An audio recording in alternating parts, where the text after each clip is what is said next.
سبحان اللہ. ارے میرے عزیزو، قدم بڑھانے کی بات ہے. اٹھ باندھ کمر، کیوں ڈرتا ہے؟ پھر دیکھ خدا کیا کرتا. من کان للہ کان اللہ لہ. جو اللہ کا بن جاتا ہے بھائی، اللہ بھی تو اس کا ہو جاتا ہے. کچھ چھوڑو گے تو اللہ اس کا بدلہ بھی تو بہت بڑھیا دے گا. کچھ قربان کرو گے تو اس کا عوض بھی تو بہت بڑھیا ہے. من ترک شیئا للہ عوضہ اللہ خیرا منہ.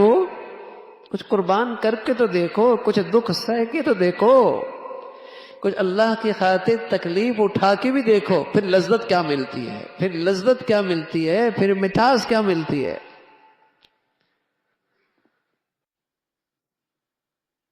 ہاں میرے عزیزو، جب کوئی نعمت اسلام کی قدر کرتا ہے تو اللہ بھی تو اللہ ہیں. وَكَانَ اللَّهُ شَاكِرًا عَلِيمًا. اللہ بھی تو بڑے قدردان ہے.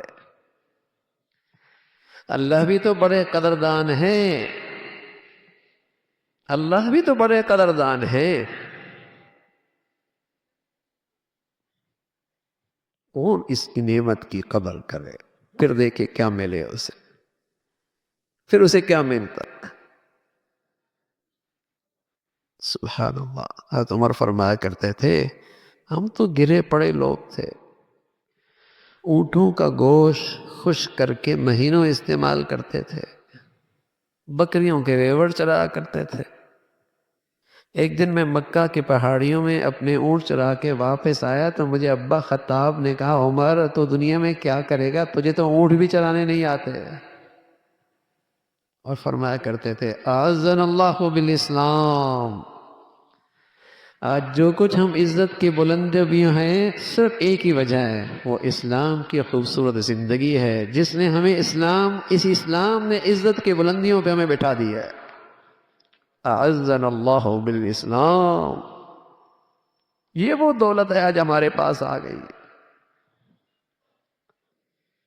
تو میرے عزیزو، اللہ ہمیں یہ اعتماد نصیب فرما دے، یہ یقین نصیب فرما دے، یہ اسلامی زندگی پہ ایمان نصیب فرما دے کہ میری عزت، میری سعادت، میری فلاح، میری کامیابی، میرے بچوں کی، میری زندگی کی صرف اسلام کی زندگی میں ہے. اللہ ہمیں یہ اعتماد، یقین نصیب فرما دے.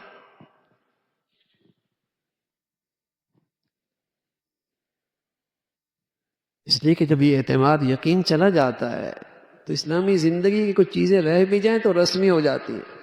کر لیا تو کیا نقصان ہونا ہے، اور نہ کیا تو کیا نقصان ہونا ہے، کر لیا ہے تو فائدہ کون سا ہونا ہے.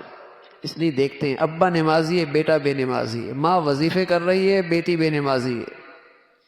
اگر یہ یقین ہو جائے کہ اس سے تو فلاح وابستہ ہے اور اس کے چھوڑنے سے بربادی، ہلاکت ہے، تو بتائیے کتنی بے چینی آئے گی، کتنی تڑپ پیدا ہوگی، کیسی اندر بے چینی آئے گی.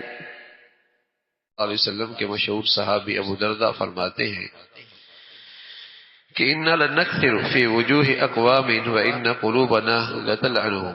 ہم بہت سے ایسے لوگوں سے ہنس کر ملتے ہیں اور بولتے ہیں جن کے احوال اور اعمال کے لحاظ سے ہمارا دل ان پر لعنت کرتا ہے.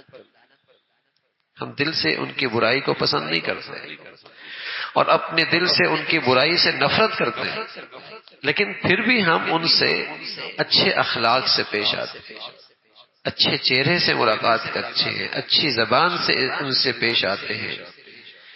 تو یہ رسول اللہ صلی اللہ علیہ وسلم نے فرمایا. تو عائشہ رضی اللہ تعالی عنہ نے حضور علیہ الصلوۃ والسلام سے دریافت فرمایا کہ آدمی برا ہے اور آپ پھر بھی ایسی بشاشت کے ساتھ ان سے کیوں ملاقات فرما رہے؟ تو آپ نے فرمایا، عائشہ ان اللہ لا يحب الفاحش المتوحش. اے عائشہ، اللہ تعالیٰ بد زبان اور فحش گو آدمی کو پسند نہیں فرماتے. اگر میں بھی ایسا بن جاتا تو ظاہر اللہ کی پسند سے گر جاتا. اور کوئی آدمی ایسا کرے گا اور بد زبان ہو جائے گا اور فحش گفتگو کرے گا تو وہ اللہ کی نظر رحمت سے اور اللہ کی محبت کے دائرے سے گر جائے گا. تو اگر آدمی برا ہے تب بھی ہم نے اپنے اخلاق اور اپنی حسن اخلاق سے اس سے نہیں ہٹنا. تو آپ علیہ الصلوۃ والسلام نے فرمایا عائشہ اللہ تعالیٰ بد زبان اور فحش گو آدمی کو پسند نہیں فرماتے کہ بد زبانی اللہ تعالیٰ کو پسند نہیں ہے، اور ایسا شخص بد زبان آدمی اللہ کی محبت سے محروم ہو جاتا ہے. آج یہ فن سمجھا جاتا ہے، ترکی و ترکی جواب دینا، بروں کے ساتھ برے ہو کے پیش آنا اور بد اخلاق کے ساتھ بد اخلاقی سے پیش آنا. ہاں، اور یہ روایت چل پڑی ہے.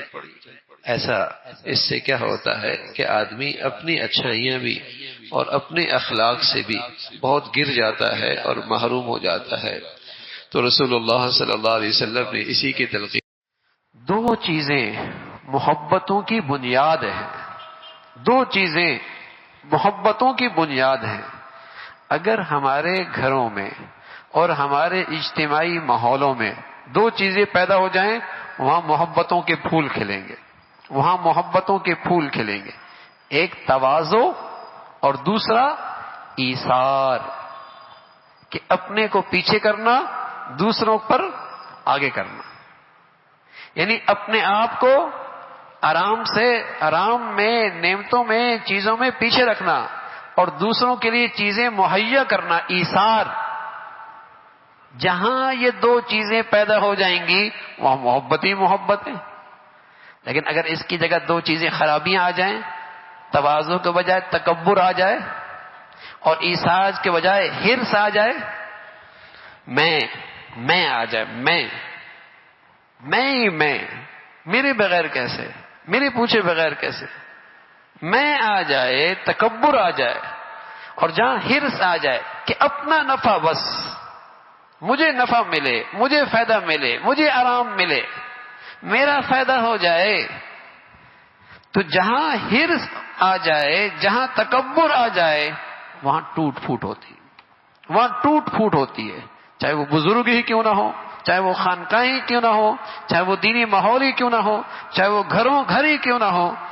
جہاں تکبر آئے گا، جہاں حرص آئے گا وہاں ٹوٹ پھوٹ ہو جائے گی. اور جہاں تواضع ہوگی، میں چھوٹا تو بڑا، میں چھوٹا میں معمولی، میری کوئی حیثیت نہیں ہے، جو کچھ نظر آ رہا ہے یہ معاذ اللہ کا فضل ہے، میرا کوئی کمال نہیں، میرے اندر کوئی خوبی نہیں، یہ معاذ اللہ کا انعام ہے، اس نے پردہ ڈالا ہوا ہے، میری کمزوریاں چھپائی ہوئی ہیں. تواضع آ جائے اور ایثار آ جائے وہاں محبتوں کے گلشن کھل جائیں، وہاں محبت ہی محبت ہے.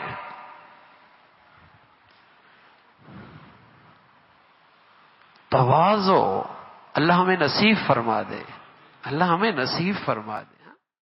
یہ ایک نکاح کی مبارک تقریب ہے اور یہ ایسی بڑی عبادت ہے کہ نماز پڑھی، سلام پھیرا، عبادت ختم، تلاوت کا آغاز ہوا، مکمل ہوئی، عبادت ختم، احرام باندھا، قربانی کی، احرام اترا، عبادت ختم، روزہ رکھا، افطاری ہوئی، عبادت ختم. نکاح ایسی بڑھیا عبادت ہے، جب تک یہ مبارک سلسلہ رہتا ہے میاں بیوی عبادت میں رہتے ہیں.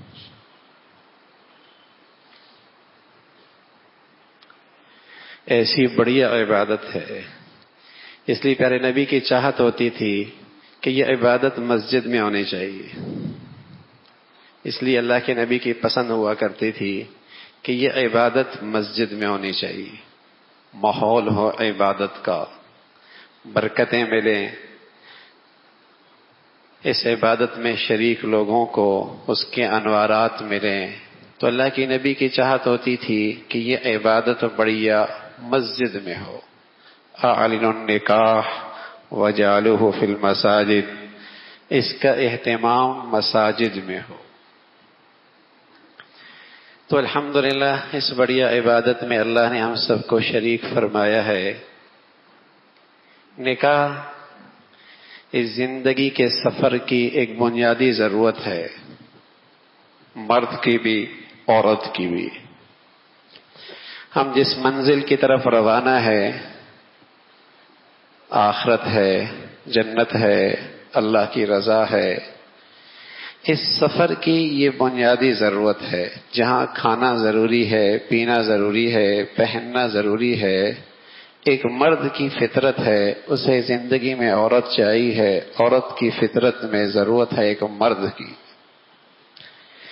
یہ اس سفر کی ایک ضرورت ہے۔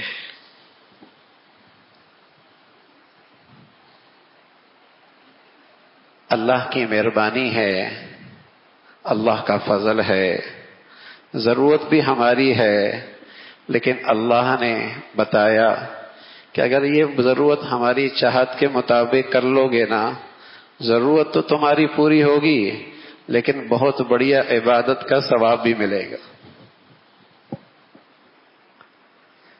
اس کی ضرورت تو ہماری فطرتی ضرورت ہے، لیکن اللہ کی مہربانی کیا ہے، اس کا کرم کیا ہے کہ ضرورت بھی پوری کرو، ثواب بھی لوٹو، کمائی بھی کر لو، اور اسے اپنے لیے بہت بڑی عبادت بنا لو۔ عبادت بھی ہو گئی، اور یہ پوری زندگی عبادت ہو سکتی ہے۔ سادگی میں بہت راحت ہے، اور تکلفات کی حد کوئی نہیں۔ خیال ہوتا ہے کہ لوگ خوش ہو جائیں، لیکن لوگ کہاں خوش ہوں گے؟ ایک اللہ کو راضی کرنا آسان ہے، سب کو خوش رکھنا بہت مشکل ہے۔ جس نے اپنے دل میں بہت سارے بت پال رکھے ہیں، اسے کبھی یکسوئی نصیب نہیں ہوتی، اور جو ایک معبود حقیقی سے تعلق جوڑ لیتا ہے وہ ہمیشہ یکسو رہتا ہے۔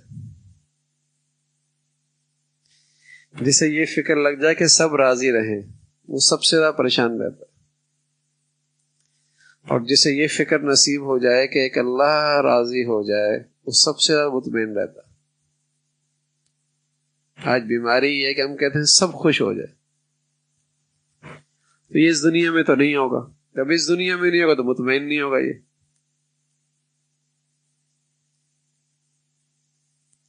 اور ایک یہ ہے کہ اللہ راضی ہو جائے، پھر جو سلیم الفطرت لوگ ہوں گے خود بخود اس سے راضی ہو جائیں گے۔ ایک اللہ کو راضی کرنے کی کوشش۔ تو بس اوقات مخلوق میں عزت تلاش کرنے کے لیے اور لوگوں کے دلوں میں اپنا اثر ڈالنے کے لیے آدمی تکلفات کرتا ہے۔ مہمان آ رہے ہیں، اور بس یہ عورتوں کی زندگی تو اجیر ہو جاتی ہے، کوئی مہمان گھر میں آنے لگے، آنے سے پہلے بھی پریشانی، جانے کے بعد بھی پریشانی، کرنے پتہ نہیں کیسا لگا ہوگا۔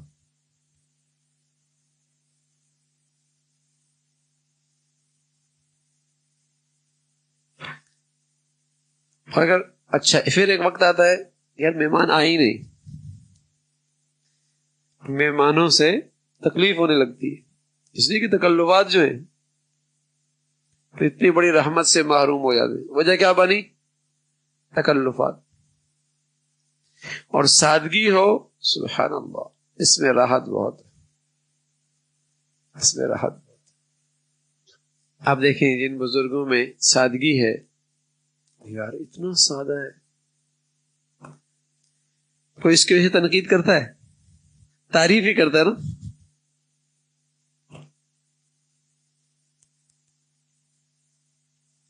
یعنی کوئی سادگی کی وجہ سے تنقید نہیں کرتا، تعریف، یار اتنی سادگی ہے یار۔ اور کوئی اگر دوسرے انداز میں ہو تو ٹھیک ہے، شاید ایک دو بار، یا اس کو دیکھو، اس کو دیکھو۔ سچ ہے، اعزنا اللہ بالاسلام، اسلام کی خوبصورت زندگی میں عزت ہے۔ جس نے سادگی کو پسند فرمایا، اس میں راحت ہے، اس میں عزت ہے، اس میں سکون ہے۔ ورنہ آدمی تکلفات ہی میں ختم ہو جاتا ہے۔ میں ایسا لگوں ویسا لگوں، پھر بھی نہیں لگتا ہی ایسا، پھر بھی نہیں لگتا۔ ایک مسلمان اپنے رب پر اعتماد کرتا، اپنے رب کی قدرت پہ یقین رکھتا، اس کی ذات پہ بھروسہ کرتا، اسباب دنیا اختیار کرتا ہے، لیکن چونکہ بھروسہ اس ذات پہ ہے تو مدد اسی سے مانگتا رہتا، قدم قدم پہ زندگی کے اسباب اختیار کرتا ہے، لیکن چونکہ بھروسہ اس پہ ہے رجوع اس کی طرف کرتا ہے۔ کبھی کہتا ہے بسم اللہ، کبھی کہتا ہے الحمدللہ،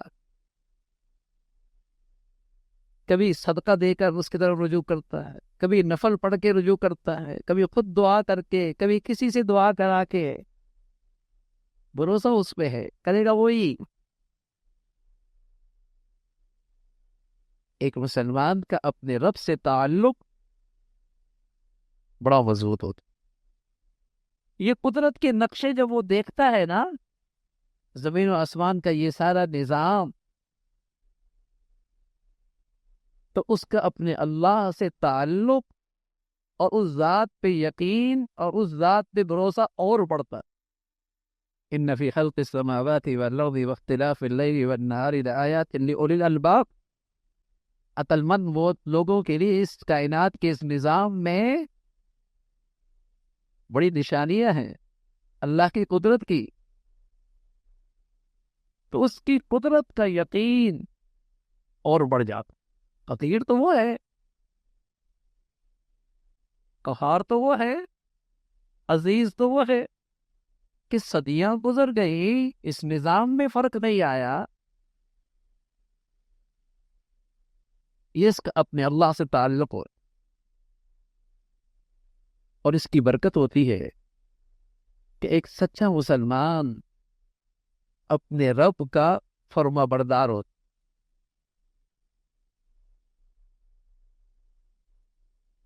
جلوت میں بھی، مجمع میں بھی، اور خلوت میں بھی،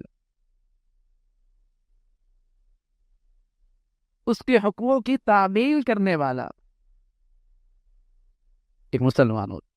اس لیے اللہ کے نبی صلی اللہ علیہ وسلم فرمایا کرتے تھے لا یؤمن احدکم حتی یکون ہواہ تبعا لما جئت بہ۔ ایک مسلمان صحیح معنی میں مسلمان نہیں ہو سکتا، ایک مومن صحیح معنی میں ایمان والا نہیں ہو سکتا جب تک کہ اس کی خواہش میری لائی ہوئی شریعت کے مطابق نہ ہو جائے۔ سبحان اللہ۔ دیکھیے بھائی ایک مسلمان کیسا ہوتا ہے کہ جس کی ہر خواہش اور ہر چاہت اللہ کے حکموں کے تابع ہو جائے۔ اللہ کے نبی فرمانے لگے لا یؤمن احدکم، تم میں کوئی شخص ایمان والا نہیں ہو سکتا، اس کی ایمان کی صحت کے لیے ضروری ہے کہ اس کی خواہش اللہ کے حکم کے تابع ہو جائے۔ جو کچھ تمہارے پاس ہے نا یوں ہی نہیں آیا، کسی دینے والی ذات نے دیا ہے، اور وہ ذات خالق کائنات ہے، مالک کائنات ہے، وہی محسن حقیقی ہے۔ وما بکم من نعمت فمن اللہ، ہر عطا اور نوازش اسی کی طرف سے ہے۔ واشکروا لی، شکر کیا کرو، بہت بڑی عبادت ہے، بہت بڑی عبادت ہے، شکر کیا کرو۔ شکر کرنے والے کبھی مایوس نہیں ہوا کرتے، شکر کرنے والے کبھی ڈپریشن میں نہیں جایا کرتے، شکر کرنے والے کبھی خودکشیاں نہیں کیا کرتے، شکر کرنے والے کبھی ڈپریس نہیں رہا کرتے۔ شکر ایسی زبردست ہے کہ اندر کے دل کو باغ بہار بنا دیتی، یہ ایسی زبردست عبادت ہے آدمی اندر سے باغ و بہار ہو جاتا ہے۔ جہاں بھی دیکھو گے بیٹی ڈپریشن میں ہے، نظر آئے گا، وہ ابے سے بھی شاکی ہے،